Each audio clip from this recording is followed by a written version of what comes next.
gente tem tentado enfeitar a igreja de tantas formas para ganhar os jovens. Vamos deixar a igreja preta aí com luzes bacanas. Vamos deixar isso aqui parecido com algo que eles vivem. Mas pense comigo, se eles quisessem viver da mesma forma que vivem no mundo dentro da igreja, não procurariam a igreja, permaneceriam no mundo. Então a igreja não precisa de modernismo. A igreja não precisa de luzes, a igreja não precisa de palcos. A Isadora está se contradizendo, olha como é a tua administração. Não, a gente pode, mas não é disso que a gente precisa, não é isso que vai mudar as vidas, não é a luz que vai mudar as vidas. Ai, o jovem só vem se tiver luz, o jovem só vem se tiver a luz apagada. Irmão, não. Não é isso que muda uma vida. O que muda uma vida é um coração fervoroso e um olhar que chora.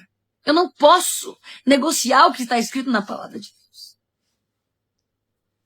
A nossa maior preocupação está em sermos aprovados e isso não está certo.